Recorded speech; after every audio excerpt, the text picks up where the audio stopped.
Hello friends, आज हम लोग एस्टीमेट के टॉपिक है वैल्यूएशन। इसके बारे में बात करेंगे। वैल्यूएशन क्या होता है, इसका पर्पज़ क्या होता है और फैक्टर अफेक्टिंग वैल्यूएशन, वो कौन से फैक्टर हैं जो वैल्यूएशन को अफेक्ट करते हैं, और सैल्वेज वैल्यू और स्क्रैप वैल्यू, इन 4 टॉपिक्स पे आज हम इस वीडियो में बात करेंगे। तो सबसे पहले हम स्टार्ट करते हैं कि वैल्यूएशन होता क्या है। तो दोस्तों, मैं आपको बता दूं कि जो वैल्यूएशन होता है एक सिविल इंजीनियरिंग का एक टेक्निकल टर्म है, जिसके आधार पर हम किसी भी स्ट्रक्चर का उस टाइम के अनुसार उसकी क्या वैल्यू है, इसी को निकालते हैं। इसीलिए इसको कहा जाता है प्रेजेंट फेयर प्राइस। मान लीजिए आपका घर है जो आज से 10 साल पहले बना था, तो मान लीजिए उसमें मान लीजिए कि 1,000 रुपये लगा था। एग्जाम्पल है, ठीक है, 1,000 रुपये लगे थे। और अभी आज 10 साल बाद इस जो आपका घर बना था उसके वैल्यू में कुछ कमी आ गई होगी, क्योंकि कई रीज़न हो सकते हैं जो कि हम आगे बात करेंगे, जैसे कि टूट फूट या फिर डिज़ाइन का कुछ अंतर आ गया होगा। पुराने ज़माने के घर, आज के घर, आप समझ पा रहे होंगे पुराने ज़माने के घर की वैल्यू आज क्या है। तो इन सभी को कंसीडर करते हुए मान लीजिए कि इसके वैल्यू में कुछ कमी आ गई और 10 साल बाद आफ्टर 10 ईयर इसकी वैल्यू मान लीजिए कि 800 रुपये बची है, ठीक है। तो 10 साल के बाद जो ये 800 रुपये वैल्यू हम निकाले हैं वही है प्रेजेंट फेयर प्राइस, 800 रुपये। इसी को वैल्यूएशन कहते हैं।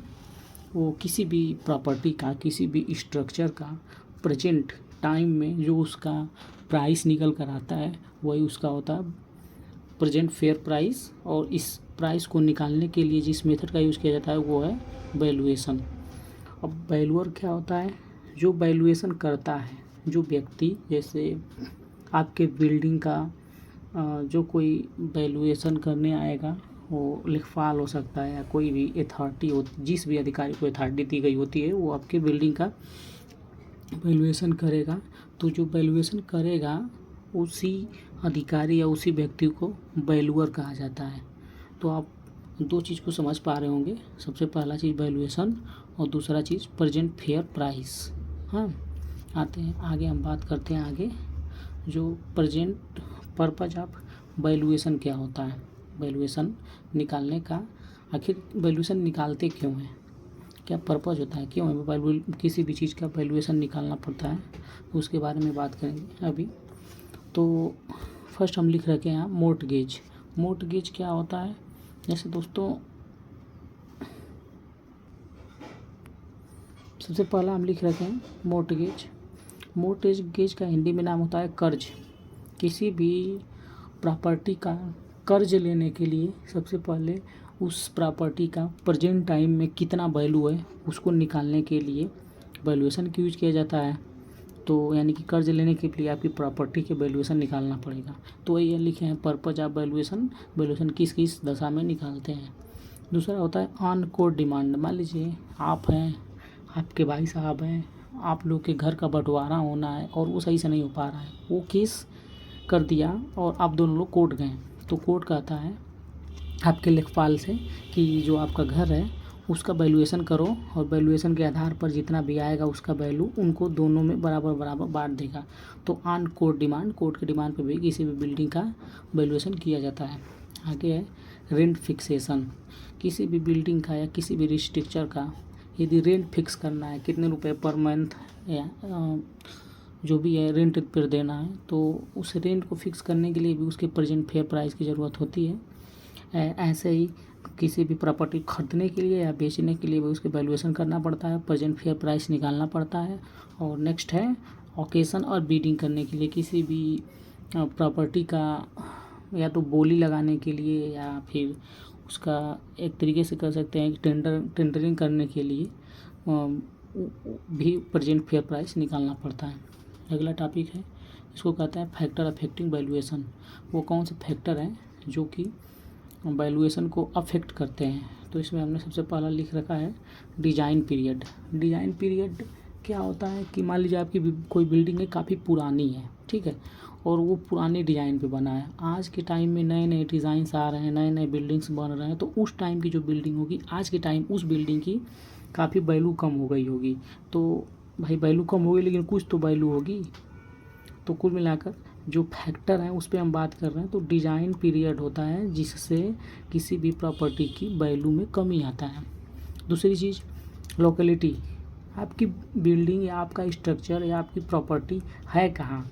मान लीजिए कि एग्जांपल्स है, आपका कोई घर एक गांव में घर है, एक कोई विलेज में घर है और दूसरी सिटी में है, ठीक है। इसको हमने 10,000 रुपये लगा कर बनवाया था और इसको हमने मान लीजिए कि 15,000 रुपये लगा कर बनवा दिया था, ठीक है।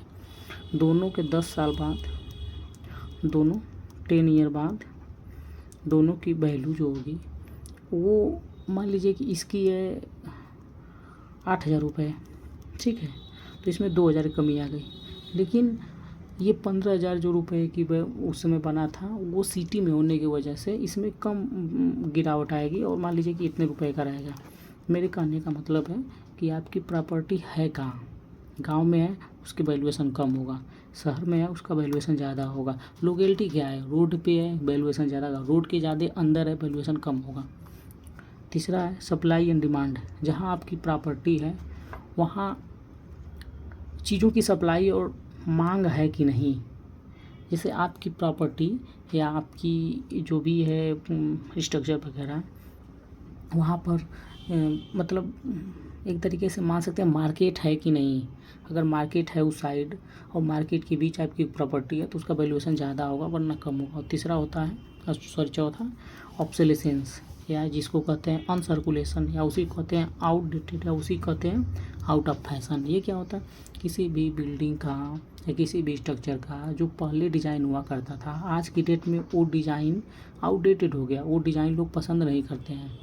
तो उन डिज़ाइन पे जो बना होता है बिल्डिंग, तो उनका वैल्यूएशन करने पर वो कम होता है। जैसे किसी ज़माने में जो घर हुआ करता था, उन घर के नीचे में छत में और आरसीसी का ढलैया नहीं हुआ करता था, आरसीसी नहीं पड़ती थी, आरसीसी का स्लैब नहीं पड़ता था। पहले वो लिंटल और वो क्या उसको बोलते हैं स्टोन का जो आता था वो लगाकर वहाँ के स्लैब बनाए जाते थे।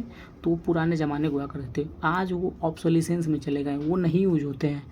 तो वो जहाँ पे यूज़ हुआ होगा तो उसकी वैल्यूएशन कम होगा। इसको कहते हैं ऑब्सोलिसेंस या सर्कुलेशन या आउटडेटेड या फिर आउट ऑफ फैशन। और सबसे लास्ट में होता है, आप लोग देख पा रहे होंगे लिखे हैं सेल्वेज वैल्यू, या फिर इसी को बोला जाता है रेजिडुअल वैल्यू, और दूसरा जो होता है वो स्क्रैप वैल्यू। ये क्या होता है इसके बारे में थोड़ा सा डिस्कशन करते हैं। जब किसी स्ट्रक्चर का यूटिलिटी पीरियड जितने दिन के लिए वो बना था, यदि यूटिलिटी पीरियड ख़त्म हो गया और वो बिल्डिंग खड़ा ही है विदाउट टूटा हुआ, मतलब बिना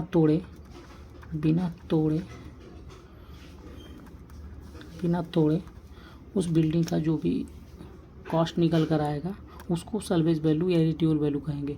और उसी बिल्डिंग की यूटिलिटी पीरियड खत्म हुआ, तोड़ देने के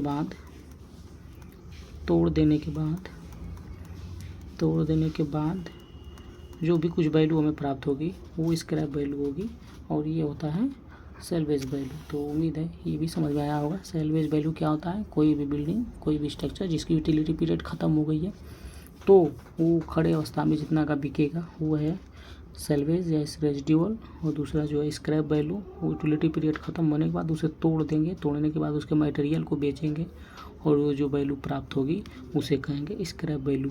ये हो सकता है निगेटिव और पॉजिटिव, निगेटिव और पॉजिटिव दोनों होता है, जीरो भी हो सकता है इसकी वैल्यू पॉजिटिव होती है। इसकी वैल्यू को टोटल कास्ट का जनरली 10% कंसीडर कर लिया जाता है।